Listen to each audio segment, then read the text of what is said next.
Bismillahirrahmanirrahim. Assalamualaikum warahmatullahi wabarakatuh. Halo semuanya, perkenalkan nama saya Nur Saidah.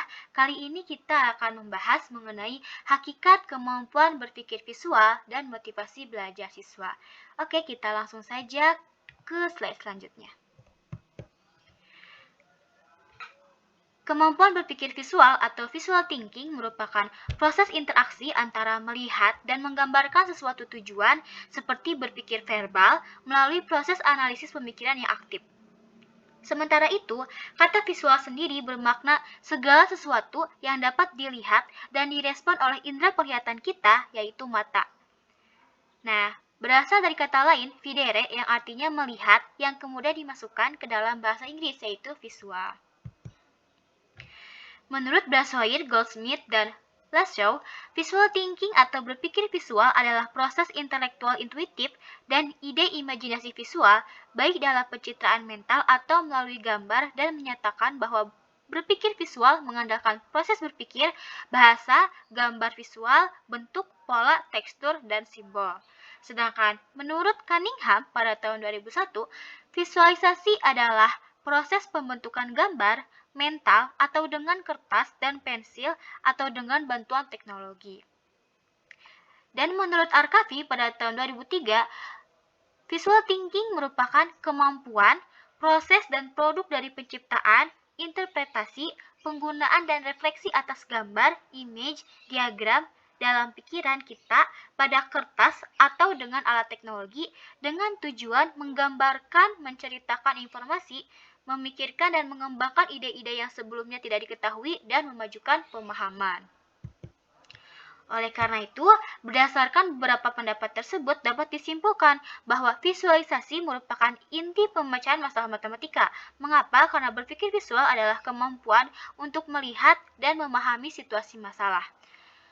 Memvisualisasikan suatu situasi atau objek melibatkan manipulasi mental berbagai alternatif untuk memecahkan masalah yang berkaitan dengan suatu situasi atau objek. Visualisasi dapat menjadi alat kognitif yang kuat dalam masalah pemecahan matematika. Hal ini ditandai sebagai keterampilan yang penting dalam pembelajaran dan penerapan matematika serta membangun karakteristik positif bagi peserta didik.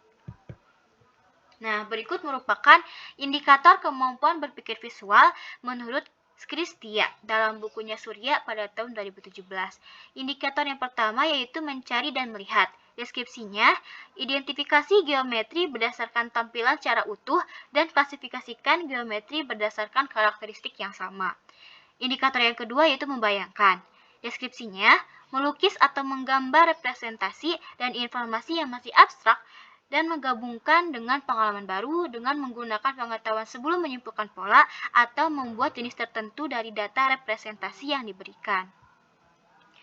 Indikator yang ketiga yaitu menunjukkan dan menceritakan.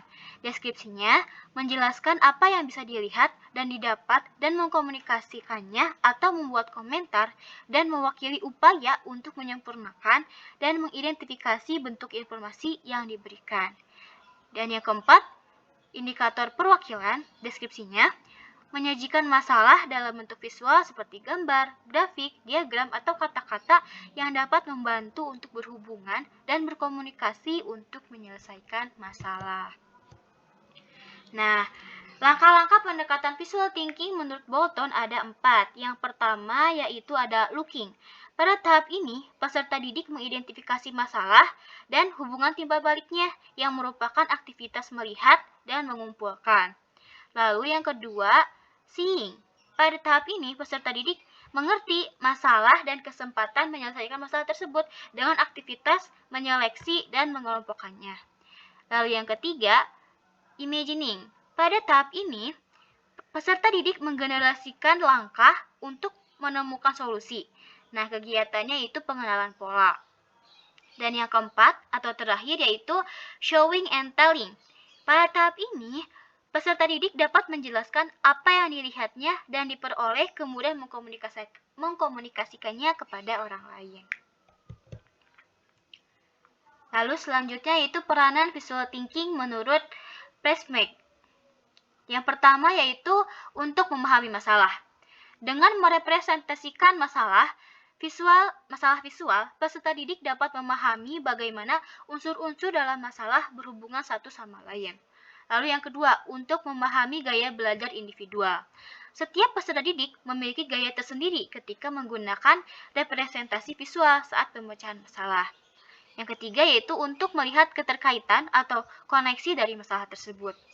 Yang keempat, sebagai alat untuk memeriksa solusi. Representasi visual dapat digunakan untuk memeriksa kebenaran jawaban yang diperoleh.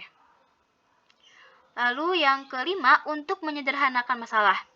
Visualisasi yang memungkinkan peserta didik mengidentifikasi masalah versi yang lebih sederhana, pemecahan masalah, dan kemudian memformalkan pemahaman soal yang diberikan dan mengidentifikasi metode yang digunakan untuk masalah yang serupa. Lalu selanjutnya yaitu sebagai pengganti komputasi atau perhitungan. Penyelesaian masalah dapat diperoleh secara langsung melalui representasi visual itu sendiri tanpa perhitungan.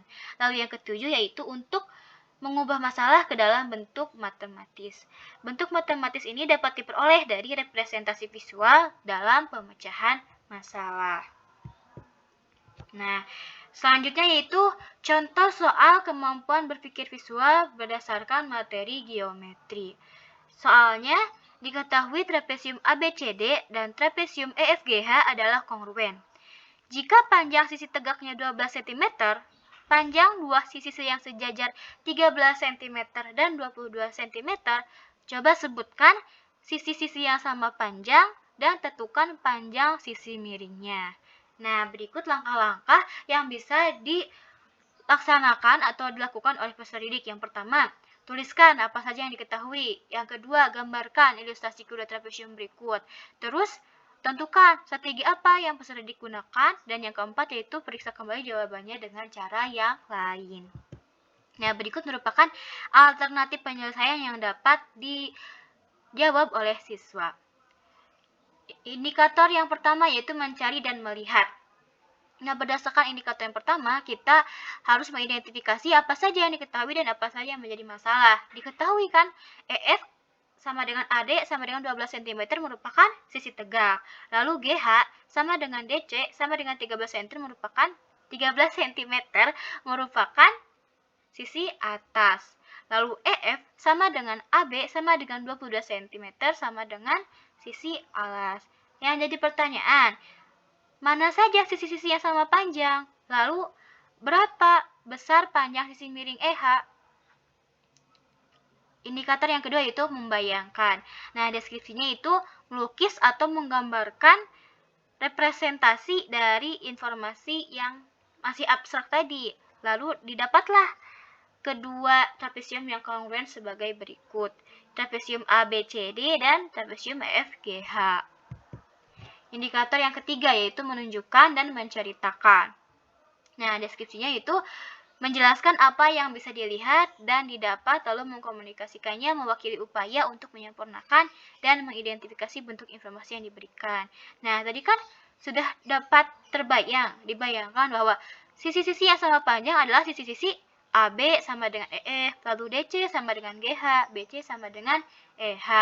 Karena kedua trapesium tersebut kongruen dan sisi-sisi tersebut merupakan sisi-sisi yang sepihak.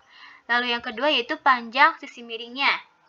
Nah, panjang sisi miringnya itu EH. Kita gunakan rumus trapesium. EH kuadrat sama dengan FG kuadrat ditambah EF dikurangi GH dikuadratkan. EH kuadrat sama dengan 12 kuadrat ditambah 22 dikurangi 13 dikuadratkan. EH kuadrat sama dengan 144 ditambah 81, hasilnya 225, lalu akarkan EH tersebut, jadi dapat ditemukan panjang sisi miringnya adalah 15 cm. Lalu selanjutnya itu indikator yang keempat, perwakilan. Deskripsinya, menyajikan masalah dalam kata-kata dapat membantu memeriksa kembali jawaban. Nah, coba kita telah dengan menggunakan kata-kata. Tentunya setiap siswa akan berbeda. Trapesium ABCD dan trapesium FGH merupakan kongruen. Jadi jika panjang sisi tegaknya 12 cm, panjang dua sisi yang sejajarnya 13 cm dan 22 cm, maka panjang sisi miringnya dapat dicari menggunakan rumus trapesium atau perbandingan Pitagoras. Nah, karena kongruen, maka kedua sisi yang sepihak memiliki nilai yang sama. Nah, itu dia merupakan pembahasan mengenai kemampuan berpikir visual matematika. Selanjutnya, kita lanjut ke motivasi belajar siswa. Motivasi berasal dari kata motif. Nah, dalam bahasa Inggris disebut juga dengan motif atau motion. Lalu, motivation yang berarti gerakan atau sesuatu yang bergerak. Motivasi juga memiliki akar kata dari bahasa Latin, yaitu movere yang berarti gerak atau dorongan untuk bergerak.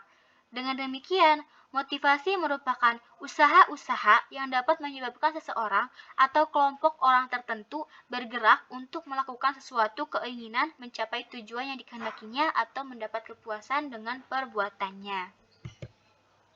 Nah, menurut McDonald, motivasi adalah perubahan energi dalam diri seseorang ditandai dengan munculnya feeling dan didahului dengan tanggapan terhadap adanya tujuan.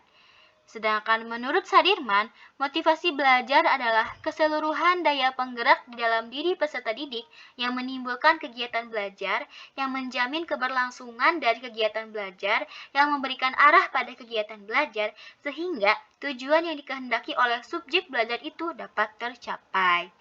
Sedangkan satu lagi, menurut Purwaatmaja, motivasi belajar adalah segala sesuatu yang ditunjukkan untuk mendorong atau memberikan semangat kepada seseorang yang melakukan kegiatan belajar agar menjadi lebih giat lagi dalam belajar untuk memperoleh prestasi yang lebih baik. Nah, jadi dari ketiga pendapat tersebut dapat disimpulkan, dapat diketahui pula bahwa yang dimaksud dengan motivasi belajar adalah suatu dorongan yang menyebabkan seseorang untuk bertindak atau berbuat dalam kegiatan belajar untuk mencapai tujuan yang dikehendakinya sehingga perubahan tingkah laku pada dirinya diharapkan terjadi. Motivasi merupakan dorongan dasar yang menggerakkan seseorang bertingkah laku. Motivasi juga dapat dikatakan sebagai perbedaan antara dapat melaksanakan dan mau melaksanakan. Tentunya motivasi ini lebih dekat dengan pada mau melaksanakan tugas untuk mencapai tujuan. Motivasi dianggap penting dalam upaya belajar dan pembelajaran, dilihat dari segi fungsi dan nilainya. Motivasi mendorong timbulnya tingkah laku dan mempengaruhi serta mengubah tingkah laku. Tanpa motivasi tidak akan timbul suatu perbuatan seperti belajar. Motivasi belajar timbul karena adanya tujuan, yang terutama adalah prestasi atau hasil belajar yang ingin dicapai. Jadi, apabila peserta didik telah memiliki motivasi yang tinggi dalam belajar, maka ia akan dapat memperoleh prestasi belajar yang baik. Selanjutnya yaitu indikator motivasi belajar menurut Sadirman. Yang pertama yaitu tekun menghadapi tugas. Nah, ada item-itemnya ya. Yang kedua yaitu ulet menghadapi kesulitan. Yang ketiga menunjukkan minat terhadap bermacam-macam masalah. Yang keempat lebih senang bekerja mandiri. Yang kelima cepat bosan pada tugas-tugas yang rutin. Yang keenam dapat mempertahankan pendapatnya. Ketujuh tidak mudah melepaskan hal yang diyakini. Dan yang kedelapan senang mencari dan memecahkan masalah soal-soal. Nah, itu dia indikator motivasi belajar. Nah, pada setiap perilaku kehidupan manusia, termasuk perilaku belajar, selalu dipengaruhi oleh motivasi. Oleh karena itu, banyak sekali jenis atau macam motivasi yang diciptakan oleh pakar psikologi. Oleh karena itu, para ahli mengelompokkannya menjadi beberapa macam motivasi. Berikut merupakan motivasi dibagi menjadi dua golongan. Yang pertama yaitu physiological drives, yaitu dorongan-dorongan yang bersifat fisiologis atau jasmaniah, seperti lapar, haus, dan sebagainya. Lalu yang kedua yaitu social motives, yaitu dorongan-dorongan yang ada hubungannya dengan manusia yang lain dalam masyarakat, seperti dorongan estetis, dorongan ingin selalu berbuat baik. Nah, ada pula yang mengklasifikasikan motif berdasarkan pada reaksi seseorang terhadap stimulus yang datang, lalu berdasarkan pada asal-usul tingkah lakunya, ada pula yang berdasarkan pada tingkat kesadaran orang bertingkah laku, dan lainnya. Nah, berikut merupakan klasifikasi atau jenis-jenis motivasi. Yang pertama yaitu berdasarkan motivasi primer dan motivasi sekunder. Suatu motif dikatakan primer apabila dilatar belakangi oleh biokemis di dalam tubuh atau biasa disebut motivasi dasar yang berupa kebutuhan psikologis. Seperti apa? Seperti lapar, haus, istirahat, dan kebutuhan keamanan seperti terlindungi, bebas dari kecemasan, dan sebagainya. Lalu, sedangkan motivasi sekunder adalah suatu motif yang tidak berlangsung pada keadaan organisme individu.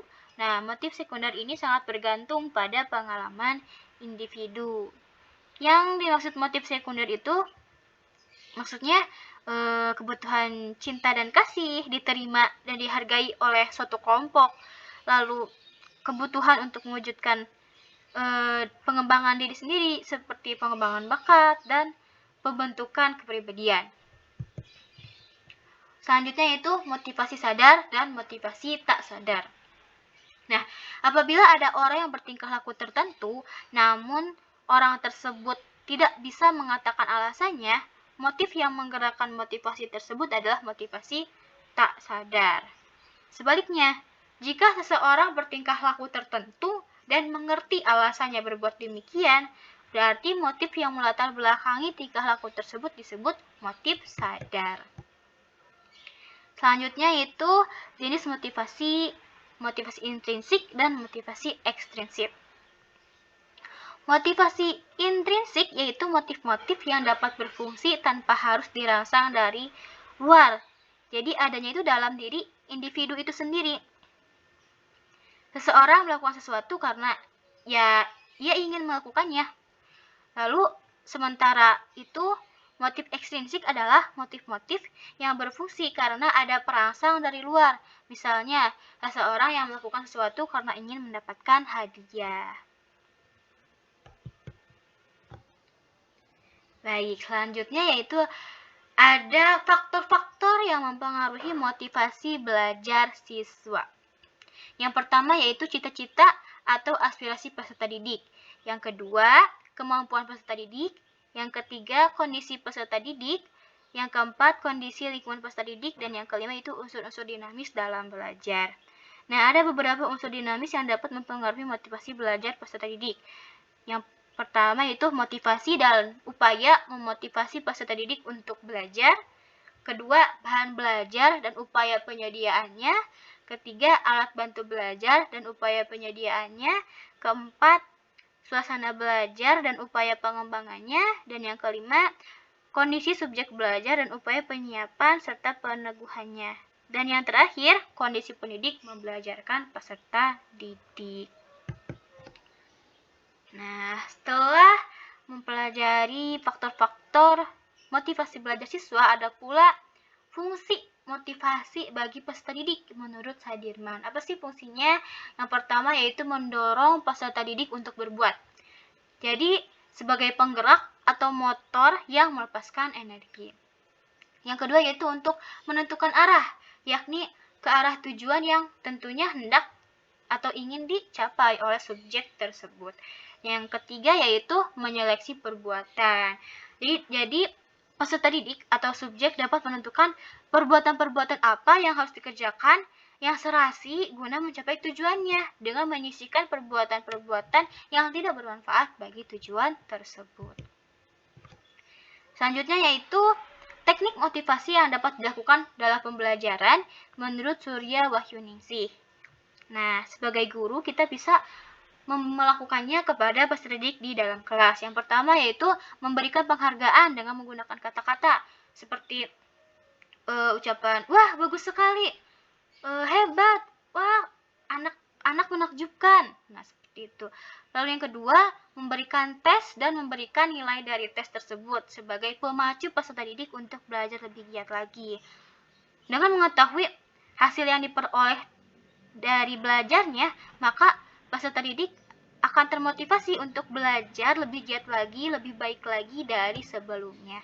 Dan yang ketiga, menumbuhkan dan menimbulkan rasa ingin tahu dalam diri peserta didik. Nah, rasa ingin tahu ini dapat ditimbulkan oleh suasana yang mengejutkan atau tiba-tiba. Keempat, mengadakan permainan dan menggunakan simulasi. Nah, jadi kemas pembelajarannya dengan menciptakan suasana yang menarik sehingga proses pembelajaran menjadi menyenangkan dan dapat melibatkan afektif dan psikomotorik peserta didik tersebut. Yang kelima, menumbuhkan persaingan dalam diri peserta didik. Nah, maksudnya itu pendidik memberikan tugas dalam setiap kegiatan yang dilakukan, di mana peserta didik dalam melakukan tugasnya tidak bekerja sama dengan peserta didik yang lainnya. Dengan demikian, peserta didik akan dapat membandingkan hasil pekerjaan yang dilakukannya dengan hasil peserta didik lainnya. Yang keenam yaitu memberikan contoh yang positif. Tentunya, dalam memberikan pekerjaan kepada peserta didik, pendidik tidak dibenarkan meninggalkan ruangan untuk melaksanaan pekerjaan lainnya. Yang ketujuh, penampilan pendidik yang menarik, bersih, rapih, dan sopan, tidak berlebihan, juga merupakan salah satu teknik motivasi peserta didik dalam mengikuti pembelajaran. Oke, selanjutnya yaitu angket motivasi belajar. Nah, dari indikator-indikator sudah dijelaskan, didapatkanlah angket motivasi belajar sebagai berikut. Ya, itu dia pemaparan hakikat kemampuan berpikir visual dan motivasi belajar peserta didik yang dipaparkan oleh Nursa. Terima kasih sudah menyimak sampai akhir. Mohon maaf atas segala kekurangannya. Assalamualaikum warahmatullahi wabarakatuh.